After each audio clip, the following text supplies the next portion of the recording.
A mysterious and enigmatic creature has lived in our rivers for centuries. It's prized amongst anglers as the king of fish, the Atlantic salmon.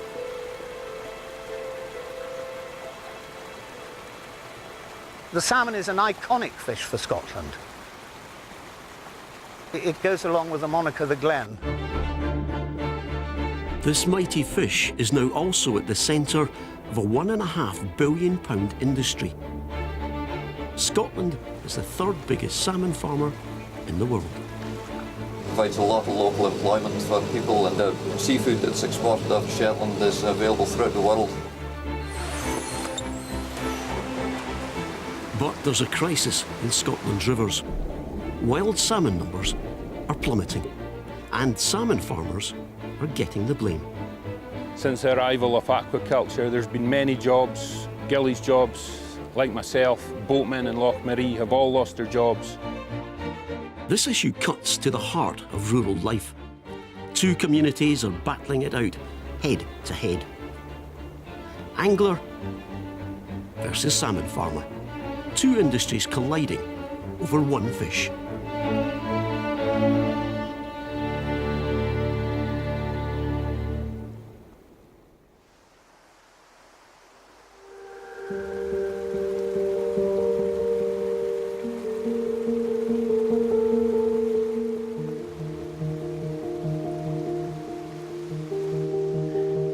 Scotland is only one of a handful of countries in the world where you can fish for wild Atlantic salmon.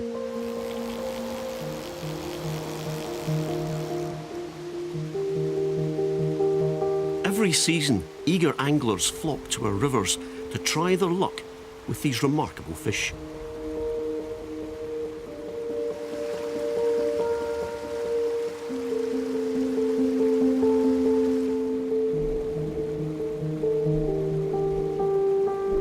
To me, fly fishing, it's just like music. I love it. And I think fly fishing is just like a melody when you're casting. It's like an art form. That was a salmon.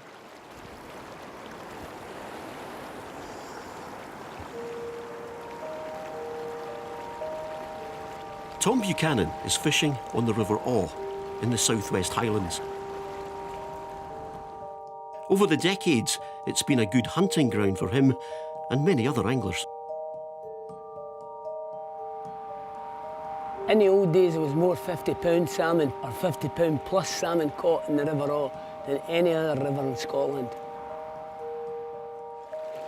But not anymore.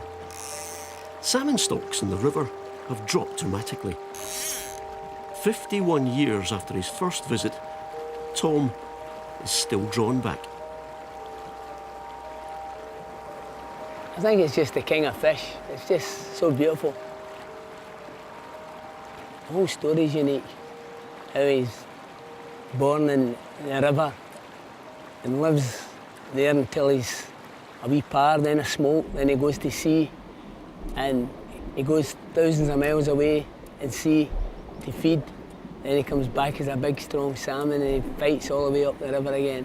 It's just a magical story, you know. Nowadays, Tom rarely catches sight of these magnificent fish.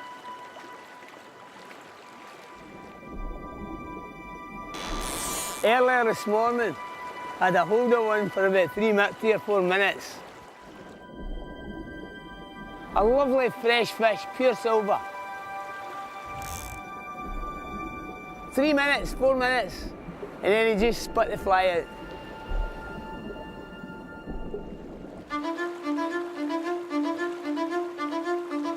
Tom still catches big fish, but rarely on the West Coast. 3 years ago, he was awarded the Malach Trophy for catching the biggest salmon in Scotland that year, a 35-pounder on the River Lion in Perthshire.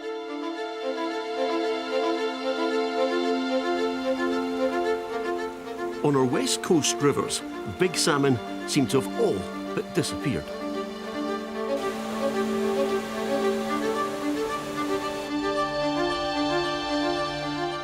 Last year, the number of salmon going through the fish counter hidden here at the Awe Barrage was the lowest ever recorded.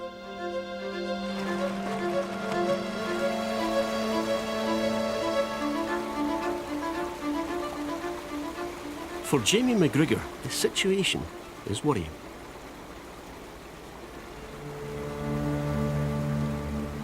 I have a share in an owning syndicate that has 3 small beats on the river, and we make them available to people to come and fish. 20 years ago, or even 10 years ago, we would have thought that 2,700 fish through the dam was the norm. Last year, we made 480. So I think you can see from that fact alone that the position is drastic. Well, you know, you'll fish all week, and lucky if you get 2 or 3 sometimes. The river still has its moments, and there is still a run of fish, but it's very small, and we have to do something about it. The salmon is an iconic fish for Scotland. It goes along with the moniker the Glen. If the fish don't come back, it's a barometer of something going wrong in our environment.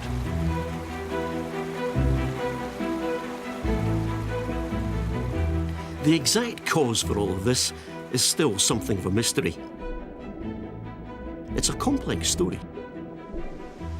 Global warming might be leading to a lack of food out in the oceans. And the smaller salmon can be prey to birds and seals. Anglers themselves might also be part of the problem. But in fairness, if you're looking to say who caused it, I'm probably a bit guilty too. I put my hands up. I've taken too many in the past. But all I can do now is, since we realised the endangered species of salmon is, for the last 20 years, I've been putting them back. Anglers are now obliged by law to return caught salmon back to the wild on all but a few of Scotland's rivers. But this change in the law hasn't improved stock levels. Tom believes there's another major culprit.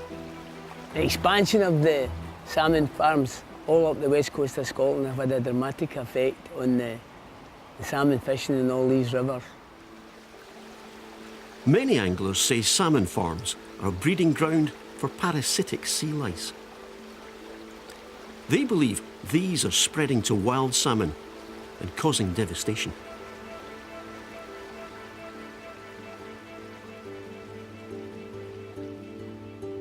Salmon farming in Scotland came of age in the 1970s. The industry grew rapidly, putting more affordable salmon on our plates and in our supermarkets. The market shows every sign of expanding as the supply increases. And now, salmon is not just to be found in the exclusive fishmongers, but can be bought vacuum-packed in the supermarkets.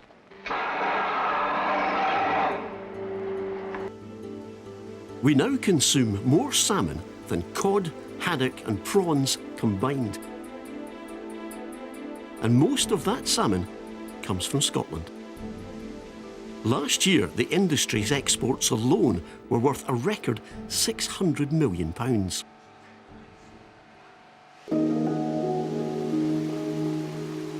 There are 208 salmon farms on Scotland's west coast and Northern Isles. And these farms bring jobs, nearly 8,000 of them. We employ, within the 2 islands, it comes to be nearly 100 people. For the islands of Yell and Unst at the top of Shetland, the local salmon farmer is the biggest employer. Canadian company Cook Aquaculture provides work for nearly a tenth of the entire population of these 2 islands, including Katrin Johnson and her husband Dennis. We actually sit with our backs to each other, so it's nice. But no, we get on well. Almost everyone on Unst has a relative who works on the fish farm.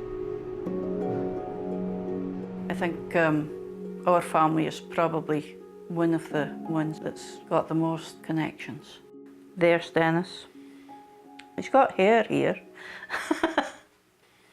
The other ones in this picture are Dennis's young cousin Francis, his uncle Brian and his uncle Magnus, who actually started the salmon farming up here in Newey Sound. It's very important for the future of Downs to have sustainable employment here all the time. It's jobs that go on all year round. It's not seasonal work, it's just permanent, full-time work. The biggest difference in the period from when we started until now is just the scale of it. Nowadays, it's so technologically advanced that it's just a totally different world.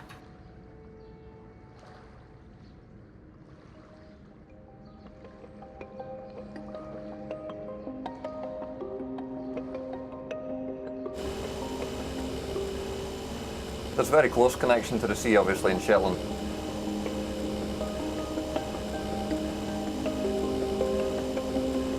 We're never more than 3 miles from the sea at any point, and most of the time we're a lot closer than that.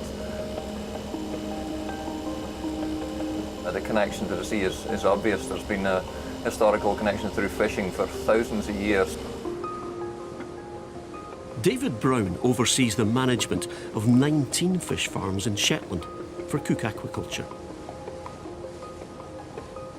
Up to 1/3 of the yearly Scottish tonnage comes from these waters. In the Shetland salmon farming industry, the equipment has got better. I guess pens have got larger. In the early days, salmon farms were situated at the heights of Bowes. We've managed to move the industry to more offshore facilities that we have now, where perhaps there's a better environment for growing the fish. Very clean waters. A lot of tide surrounding the islands were isolated from pretty much anywhere else in the world, I guess, sandwiched between the Atlantic Ocean and the North Sea. Shetland is an excellent place to farm fish.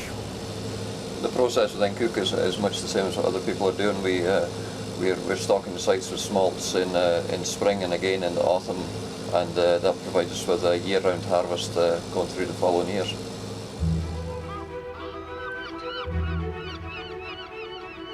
All of Cook's Shetland salmon eventually end up here at their processing factory on the island of Yell. These 5 warehouses are a hive of activity and employ around 70 people.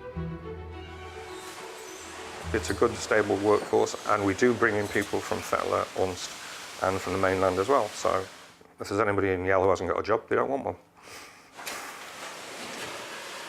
Most of the work is fish gutting and packing of the salmon. The factory manager is Dave Bew. It's a big operation.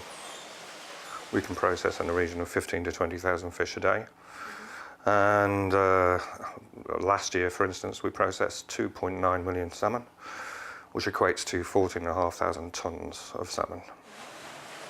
This plant processed nearly 10% of all farmed Scottish salmon in 2017. Every week, thousands of fish are gutted. Today we'll be processing 15,000 and we'll have an average weight of 5.1 kilos, that's gutted weight.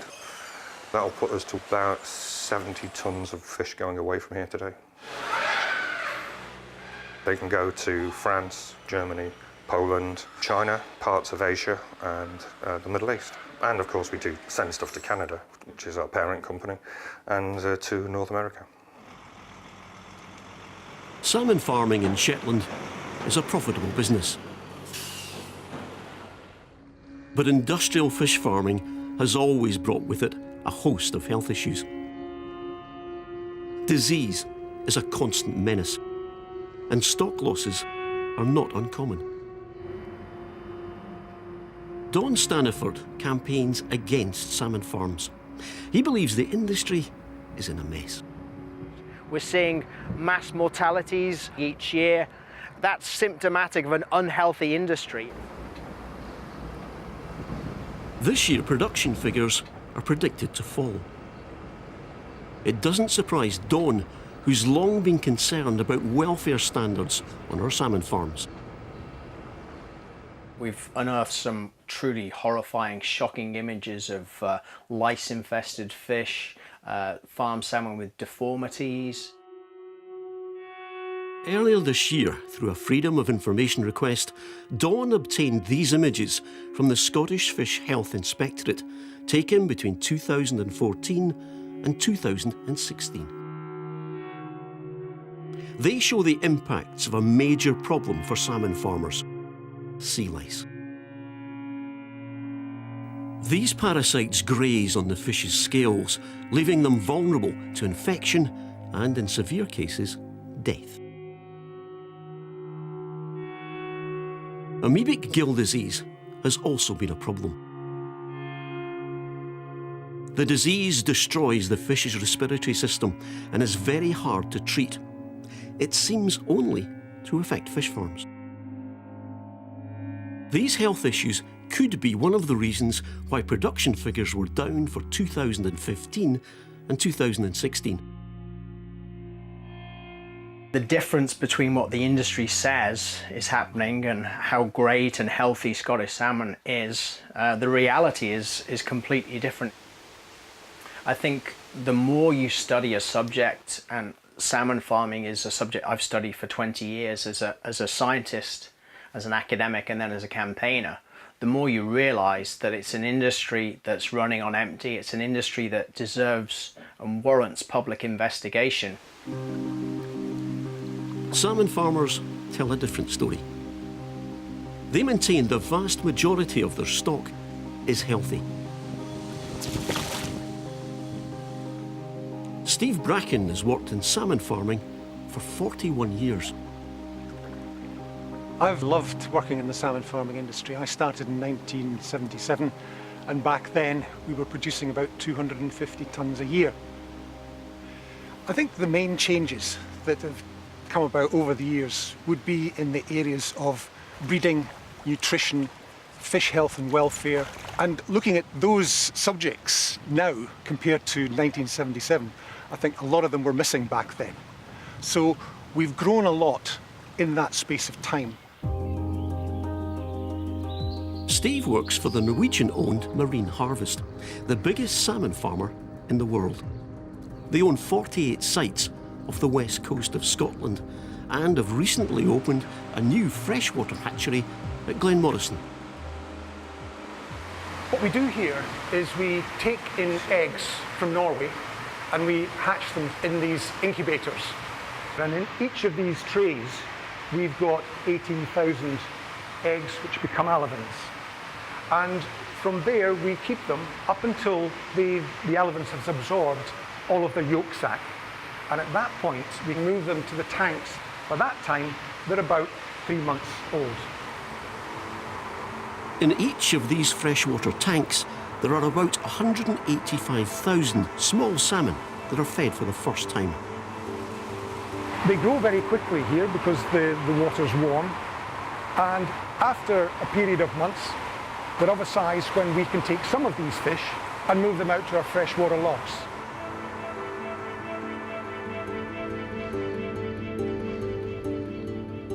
The salmon are reared in pens, where they're fed for up to 12 hours a day.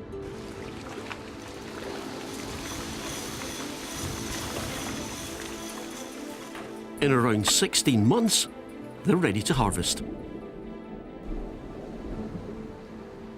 This site at Loch Leven began production in 1975. It's often been cited as a model of good practice. In each of these pens, we have a stocking density of 15 kilograms a cubic metre. So that means we've got 1.5% fish, 98.5% water. So there's plenty of space for the fish to swim around in.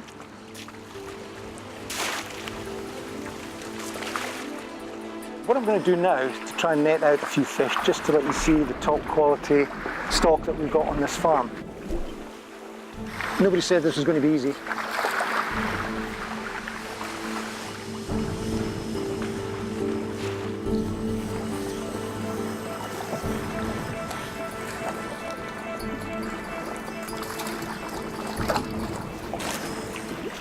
They're in a mild anaesthetic here, so they'll calm down and don't want to stress them out too much. These fish have been in the sea for about 5 months or so, and as you can see, they're very, very clean, very, very healthy specimen. No lice, beautiful colour and shape, just what you'd expect. Although the farm's fish are healthy, disease is a never-present threat. Sea lice has been a problem for the industry and marine harvest over the last 5 years, there's no question of it. However, in the last couple of years, we've made great advances in the treatment of sea lice. And the way that we've done that is by using cleaner fish. Cleaner fish are wrasse and lumpfish that we put into the pens along with the salmon. And their job then is to nibble off any lice that are on the fish. The second thing that we've done is we've invested heavily in technology to physically remove sea lice from our fish. So we have thermolicers which warm up the water around the fish, and the lice don't like that, they die and drop off. Or we use a hydrolyser, which is usually using a water pressure to remove the lice from the fish, and that's also very effective. Marine harvests say that for most of the last 5 years, their site at Loch Leven has been sea lice free. But we're not complacent. We're still working at it. We want to get better and better. We need to get better and better at it to remove criticism of the fact that there is sea lice on our salmon. The treatments being used at Loch Leven seem to be effective. But across the industry as a whole, the problem of sea lice remains very real. This summer, these wild salmon were found dead at the mouth of the River Blackwater on the island of Lewis.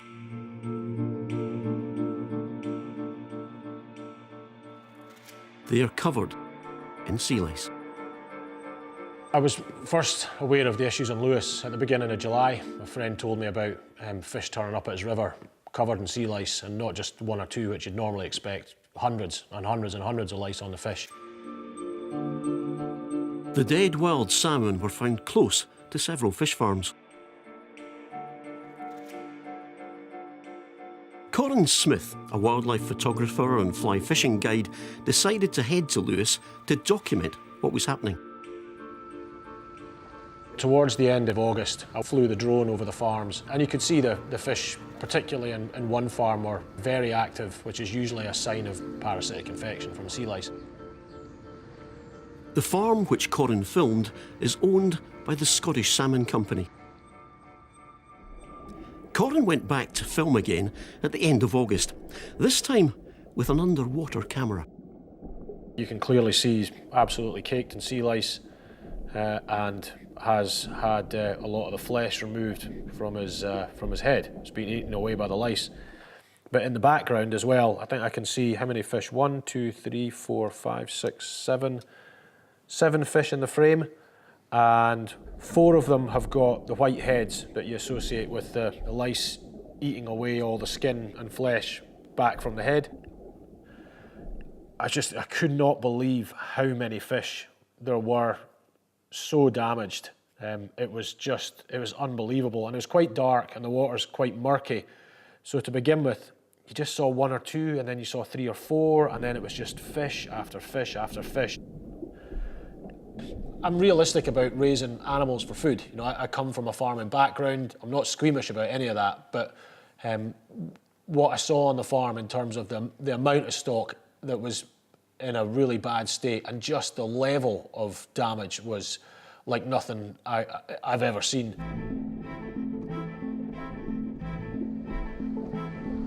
The sea lice levels on the farm were later found to be 13 times above acceptable levels. The Scottish Salmon Company, who own the farm, say fish welfare is fundamental to them. In a statement, they said, sea lice are endemic in the wild, and the extraordinary warmer water temperature this summer increased the sea lice challenge, as seen in Loch Rogue. We remain fully committed to responsible farming practice and the stringent health management of our stock. After Corran's footage was released, 3 separate bodies, including the SSPCA and Fish Health Inspectorate, visited the site and were satisfied that appropriate measures were being taken. The Scottish Salmon Company say their focus has been to manage the situation and that sea lice numbers are now below industry standard levels. But the events on Lewis raise an important, bigger question. Did the lice from the salmon farm infect the wild salmon found dead on the nearby river? For Andrew Graham Stewart, the head of Salmon and Trout Conservation Scotland, there's no doubt that the two events are linked. The main damaging aspect of salmon farms from our point of view is the impact on wild salmon and sea trout. Wild salmon and sea trout come down the rivers as juveniles in the spring, and on their way out to sea they pick up very large numbers of sea lice from salmon farms. Sea lice exist naturally in the wild, so they go into farms and there they're able to breed and multiply exponentially. And you then get very, very large numbers of sea lice larvae spreading out from the farms and latching onto wild salmon and sea trout, and that's when the problems really start. All the evidence points to a connection between the numbers of lice on salmon farms and the declining stocks of wild salmon and sea trout. And every credible international study from, for instance, Norway, Ireland, etc., all points to the same damage being done by salmon farms to wild salmon and sea trout.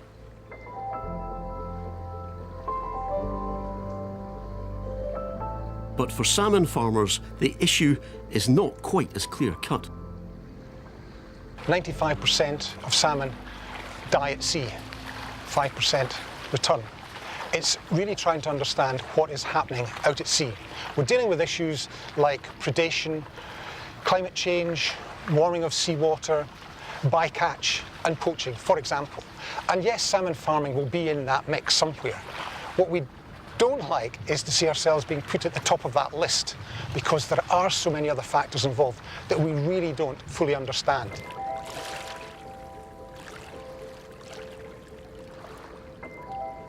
In Scotland, there have been no comprehensive studies on the link between sea lice levels in salmon farms and wild fish. However, some scientists are trying to deepen our understanding in this area. Lucy Ballantyne works for the Lochaber Fisheries Trust, a charity who monitors sea lice levels on wild fish in the waters around Fort William. She monitors lice levels on sea trout rather than salmon. Salmon are very difficult to catch. When they leave the rivers, they're out of the coastal environment very quickly, within 1 or 2 weeks. Sea trout, on the other hand, spend much more time near the shoreline and are easier to catch. They also suffer from sea lice, making them a good substitute for salmon. The reason we do this is to try and coordinate the numbers of lice on wild fish compared to those on the fish farms and try and get a better understanding of the relationship. We can do it minimum of 3, maximum of 5 because it's quite physical. Lucy and her colleagues have been monitoring the Lochaber area for 15 years. Because there are a lot of long, thin, narrow locks, it's quite an easy place to monitor. Her studies have uncovered fascinating evidence which link sea lice levels in farmed and wild fish. Farms rear salmon in 2-year cycles. In the first year of production, aquaculture fish are smaller and they can't cope with as many sea lice, so that they're controlled better. In the second year, because the fish are bigger and their scales are tougher, they can cope better with sea lice. So we're seeing a 2-year up-down cycle. Lucy has discovered that in the second year of production, sea lice levels rise not only on farm salmon, but also on nearby wild fish. On top of that, when a fish farm is removed from a site, Lucy's research shows that this 2-year cycle ends and sea lice numbers generally drop on all fish. It's difficult to know what else we could explain that 2-year cycle by, especially when it coordinates with the fish farm's years of production, and then when they took the fish farm out, it suddenly stopped. So it'd be quite hard to explain the 2-year cycle if it wasn't the impact of aquaculture. You get massive shoulders. That's why we only do 3 or 4 at a site, and generally we do 1 a site a day. Well, obviously that's quite frustrating. We haven't caught any fish, but that is par for the course. Working with wild fish isn't always the easiest, so we'll just go and try a different site now.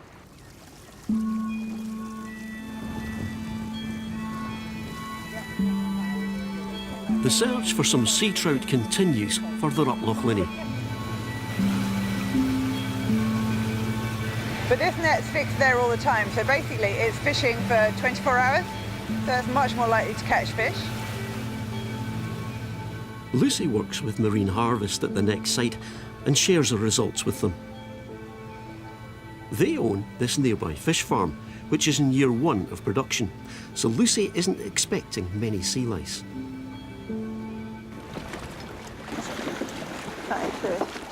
That's it, fabric. If I hold this up here, and then we get a bucket ready. Okay.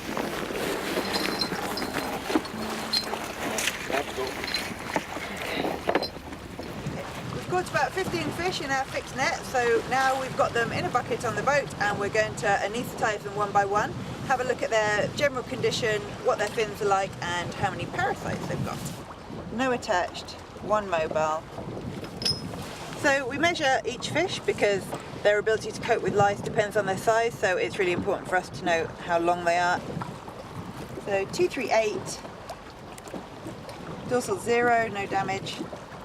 The general rule is that if the fish is below 20 centimetres, 15 lice could be lethal.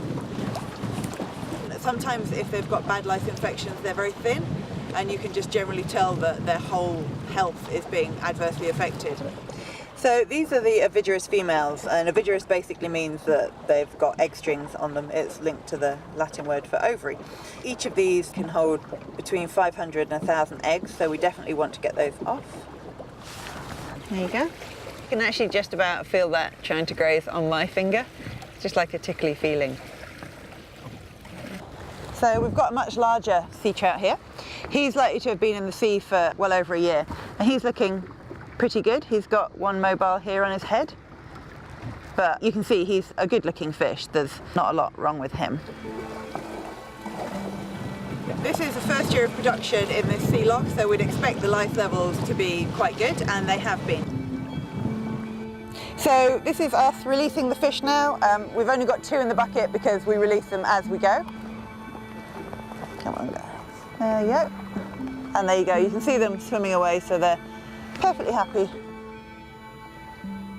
This research does suggest a scientific link between sea lice levels on farmed and wild fish in the Lochaber area.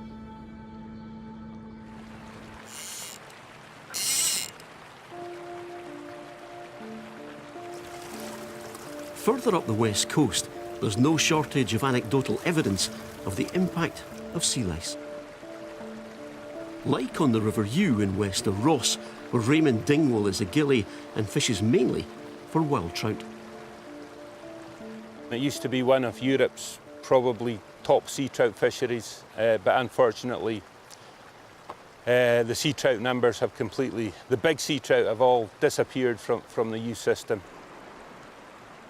In my opinion, it's down to the arrival of aquaculture in the west coast of Scotland.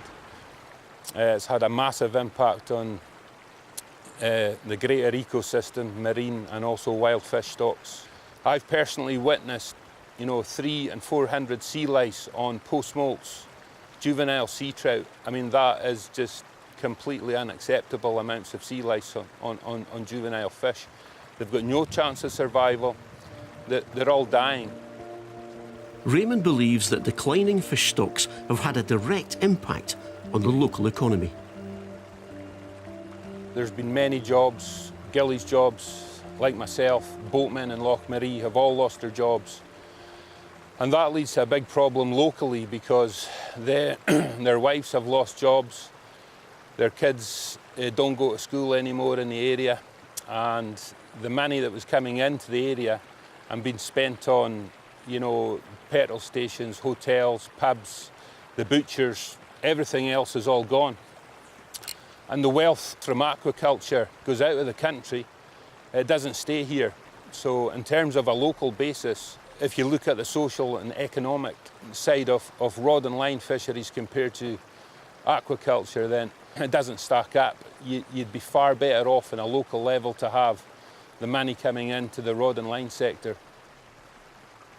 It's very, very sad now to see what's happened in this part of the world. Up and down the west coast of Scotland, anywhere where there's aquaculture, we all share the same problems, the same issues.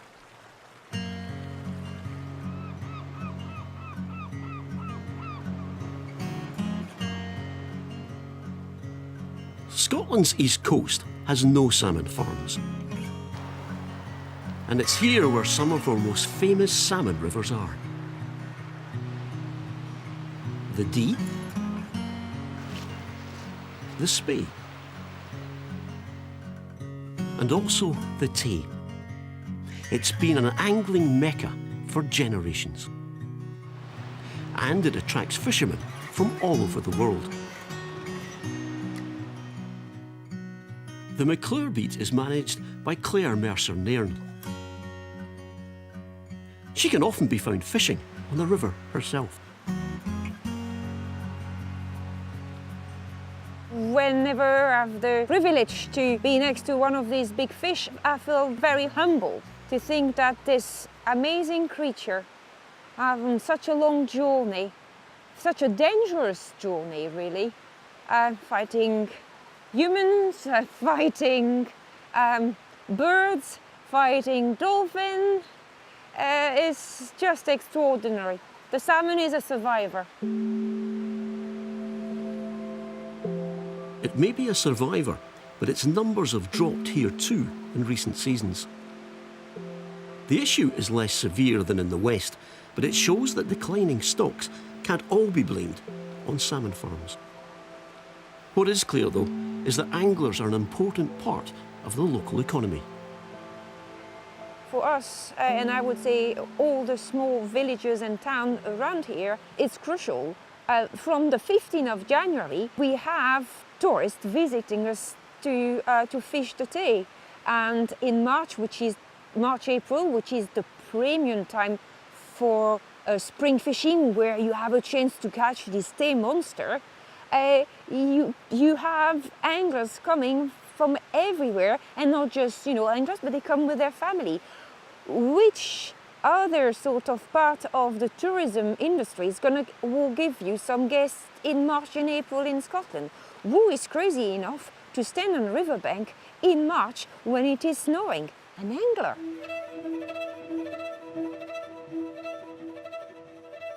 A report in 2015 estimated that angling tourism was worth £86 million a year to the economy and provided some 3,000 full-time jobs. These figures are dwarfed by salmon farming. It's worth billions and creates nearly 8,000 jobs. Abolishing fish farms, as some critics demand, would wipe out all of that. And Brian Smith would be out of a job. The office is a bit drafty and occasionally the roof leaks, but I certainly wouldn't swap it for anything now. Brian earns a living here at Loch Pooltail in northwest Skye as a creel fisherman.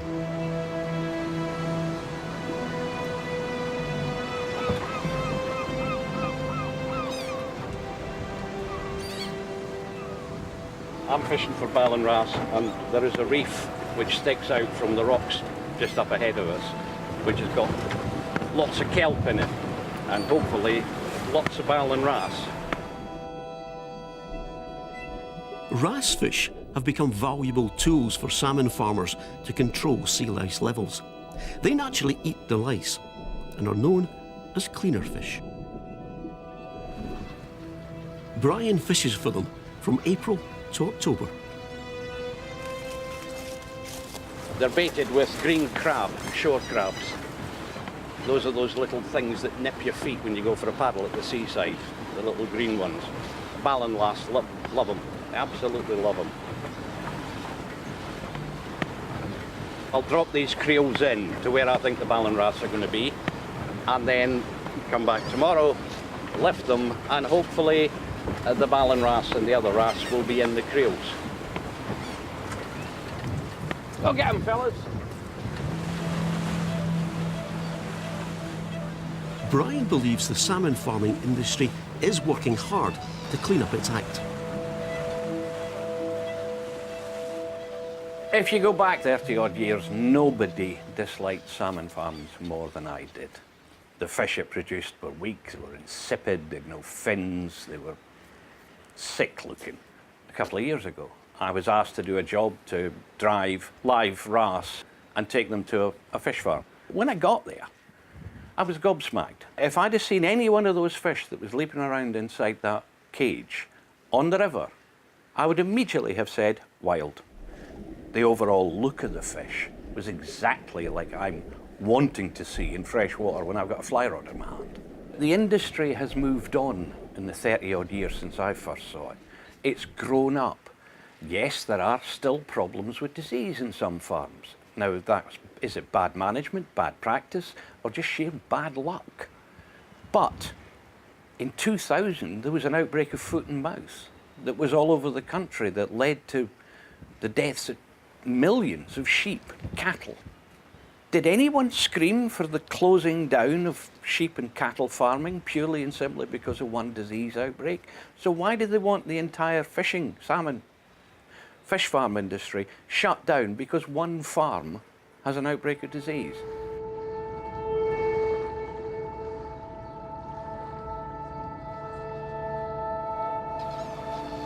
There are many different types of wrasse, but Brian is always looking to catch the most valuable, the ballan wrasse.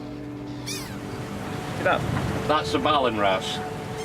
These are the important ones. These are the best ones as regards sea lice control on a farm.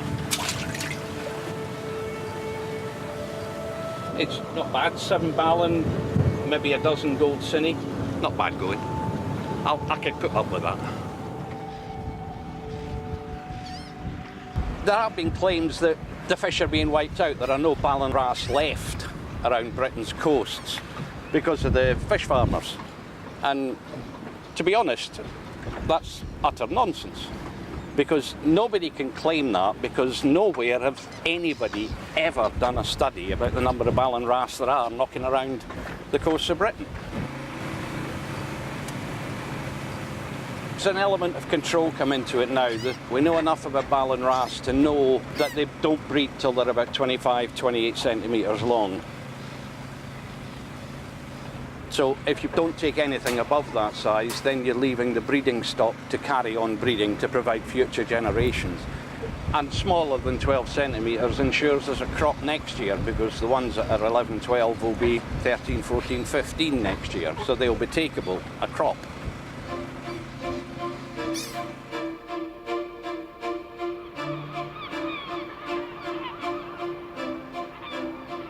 Many of Brian's wrasse end up at a small producer based in northwest Sutherland, Loch Duart Salmon.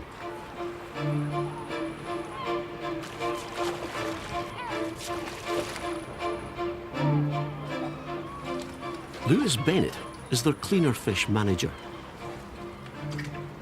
We've got 20 fish in each of these buckets, and we're going to stock these wrasse up to what should be 2% by the end of today. Right, so we want to get these in nice and quickly. Probably been in there for about 40 seconds now. That's probably about long enough. So I want to get them in as close to the kelp as possible. That way they go in there and they'll rest up for a day or two. To simulate their natural environment, the wrasse are provided with manufactured kelp. For welfare, you have to have that in the pen. It is an RSPCA standard that you have to have optimal hide in the pen.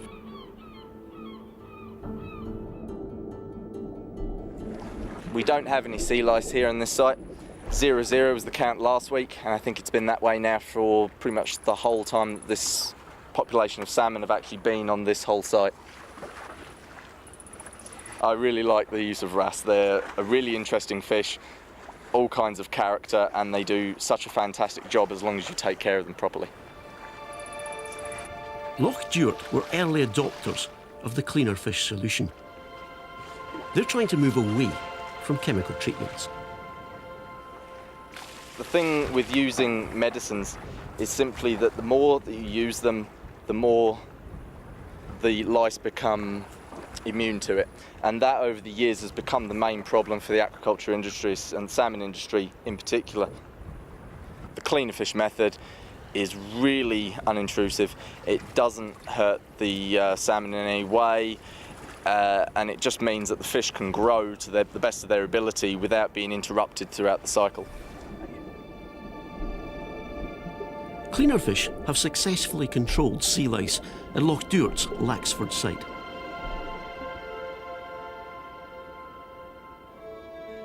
But they are sensitive to temperature and water conditions and only work in some locations. So chemicals continue to play a role in treating lice on our salmon farms. And some fear for the consequences.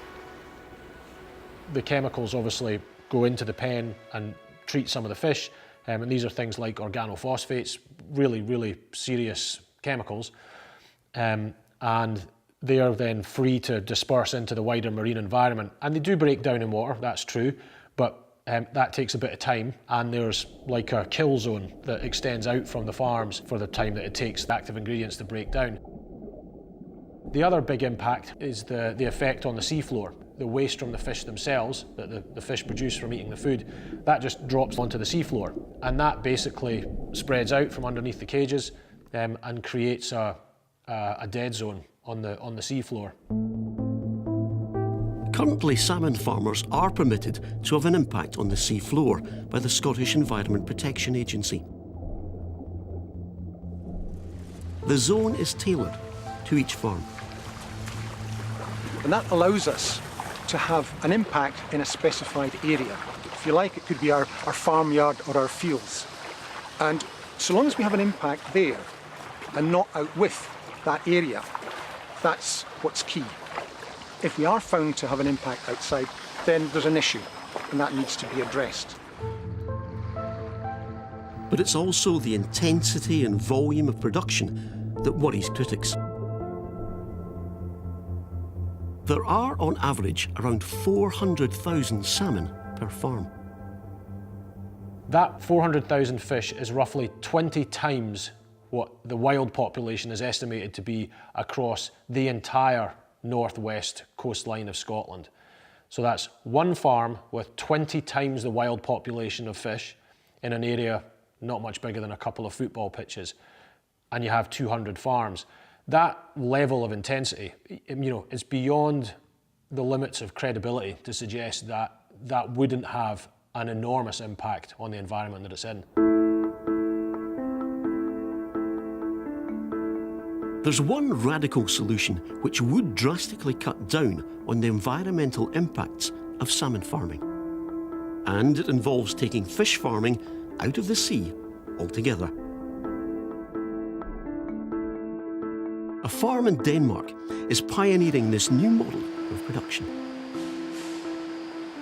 The whole concept is to take the fish on land. The advantage of that is that you can keep a closed environment around the fish and protect it from the environment, and you can then protect the environment from your farming method. This method will be more expensive than the traditional method, but then you're also solving a lot of the environmental issues. Consumers will always be willing to pay more for something they see as sustainable. And I think the general trend is people are seeing this as a more sustainable solution. Danish-Norwegian company Atlantic Sapphire were founded by two cousins in 2010 who used to farm salmon in sea pens. They are now a world leader with a new method of production, the recirculating aquaculture system. 2A Home helped devise it. The system is basically like an aquarium. You have your fish tank, and then you have a pump and a filter. This is a 17-meter tank, and it's 5 meters deep. And you can see here we have 4 kilo salmon swimming around in here, and they've been here for the last 2 years almost. The density in this tank is around 70 kilos per cubic meter, so 7% of fish in water. Each tank holds 23,000 salmon. This is a much higher density of fish compared to sea-based rearing. But according to TUI, the depth of the tanks offers one big advantage: fitter fish. In the sea cages, they're often close to land and they're in tides and all this kind of thing, so they don't get exercised enough, where we get really high swimming speeds to the fish. So that's also when people eat our fish, they say, oh wow, this is really a fish that's much leaner and much firmer. The land-based system took 7 years to perfect. Its success rests on its cutting-edge filtration system. Here we have a filtration system that kills all salmon diseases. The water passes through a secondary filter, which is a UV filter, that basically kills any organisms that would be left in the water. So we call it a double firewall system. To date, this system has proved a highly effective way of stopping disease. And the farm is rating high on its success. With the new expansion, the whole farm as a one unit is going to produce around 3,000 tons a year, which is equivalent to, of more or less 12 million meals a year. So that's feeding a lot of people, So there's a lot of dinners in here. Many believe that closed containment is the way forward for the industry. But it's very hard to get right and expensive compared to sea-based methods. Back in Scotland, marine harvests are in the development stages of an alternative, high-tech method of rearing salmon. Looking to the future, we need to think a little bit differently. So we've got an idea that we call the egg. The egg is a container that will sit in the water, in the sea. It's 44 metres high, 33 metres wide, and will hold about 1,000 tonnes of fish. And the idea is that we'll pump water up from below, so well out of the lice layer, if you like, and we'll filter that water. It will go into the egg. We've got the fish there, we're feeding the fish. Any waste from the egg will then be taken out and not deposited in the sea.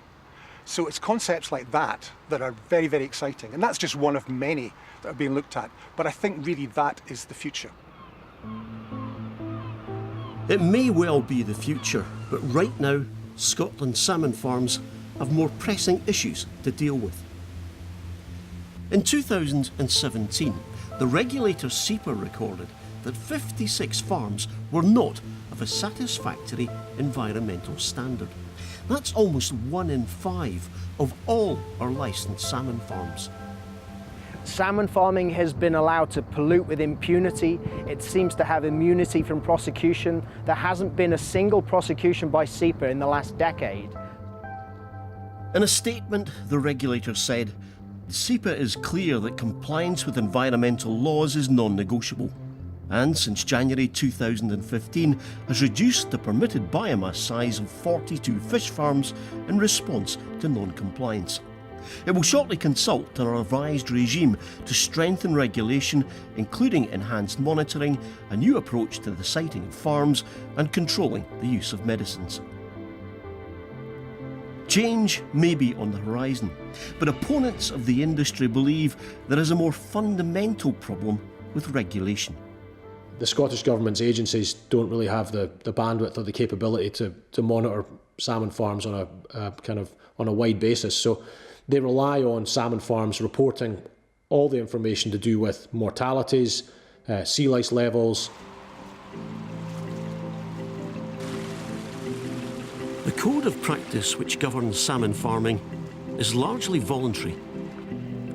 But the biggest producer, Marine Harvest, is open to more mandatory regulation. I think it's absolutely vital that the regulation is looked at, because it's fit for purpose just now, but taking the tonnage up and up, we need to look very, very carefully where we're going to be farming those fish. And so there's bound to be a change in regulation, and we're not against that. In fact, we would probably welcome it to show everybody that, yes, we are being properly regulated. The future of salmon farming is high on the political agenda. The Scottish Parliament is about to publish a long-awaited report into the industry. Some are hopeful it will recommend enforced regulation over sea lice levels and increased protection for wild fish. That way, stocks might start to recover.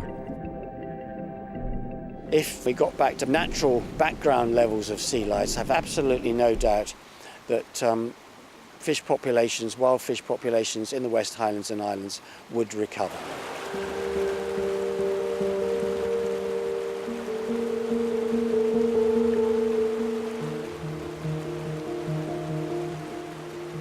In the meantime, Tom Buchanan is still in pursuit of the elusive king of fish. This time, he's on the River Orchy in Argyll, on the west coast.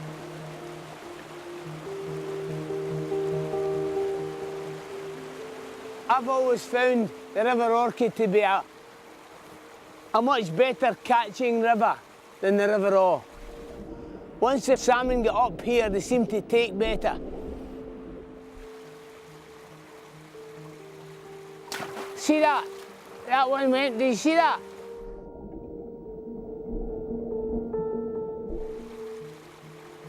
The river's very low today. It makes it harder for fishing. When the water's low, the fish can see your line and your fly more easily. I just concentrate on the fish going after my fly.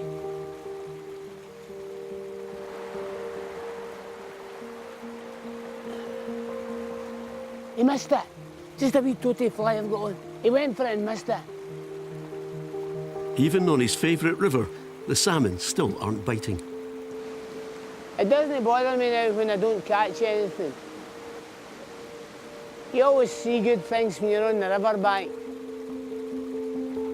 The wildlife, the eagles, the deer. It's a complete picture when you're in Glen Orchy.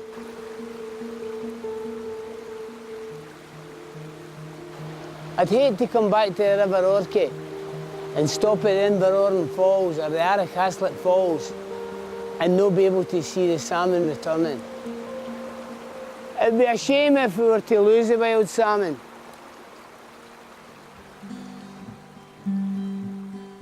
Born in the river, goes down to the sea, comes back in a few years to face the ravages and me. And I hope you'll be my friend, for when I catch you in the end, you don't know it yet, but I'm gonna set you free.